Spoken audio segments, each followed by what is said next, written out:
It's minute. classified to 4 Out. years Come after on, it's out. passed. Please What stop. do you think everybody is classified Sit to down, 4 please years sit down, after it's please, passed? sit down, please. No, because it's classified, you're not saying that. Oh, What's wait in a this minute, deal? you're not What here, website we're you're not on here in to this deal? listen to you. Will you please sit down and get out of here?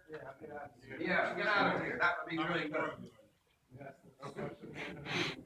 This agreement doesn't have any support from a single labor union, a single environmental group, or a single consumer organization. So I'm curious how you square the strength and standards that everyone has spoken about here with the fact that none of the groups and organizations that actually work to enforce those kinds of standards and lift up those kinds of conditions support Fast Track and the TPP.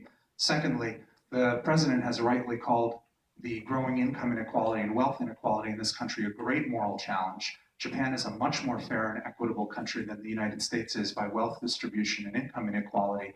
There's a broad academic consensus that trade and these types of deals raises inequality, a broad academic consensus. So I'm wondering how you square those two issues.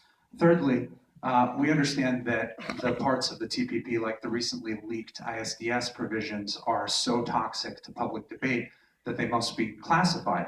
The administration, known the trade rep, has talked about how transparent this process is. And I wonder how you square the fact that these are classified documents that won't be released until 4 years after the deal is done. I wonder if you think that that should be applied more broadly to US law, that laws ought to be classified until 4 years after they're passed. Thank you for taking my question. It would renegotiate NAFTA to protect the environment and consumers. The recently leaked IP text shows that despite the objections of most other TPP nations, US negotiators are still pushing for foreign investors to use non-domestic tribunals to settle disputes over issues such as natural resources on federal land, government infrastructure projects, as well as utilities contracts. This amounts to more NAFTA, not less. This leaked chapter would increase our ISDS liability by empowering about 9,000 firms from Japan and other TPP nations operating in the US to launch cases against the government. Till now, we've faced few ISDS attacks because our pacts are with developing nations whose firms have few investments here.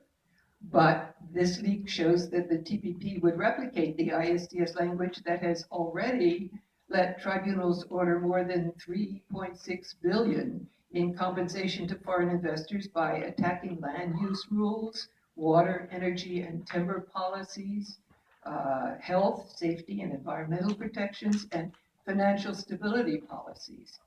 And while the Obama administration has been saying that the ISDS... Can you bring this, you meant most of your point. One more sentence. The Obama administration has been saying that the ISDS threat would be remedied in the TPP. This TPP text includes no new safeguards. In fact, the new text eliminates safeguards that were proposed in the 2012 IP chapter. Can you address the discrepancy between the president's statements and the reality of the leaked text?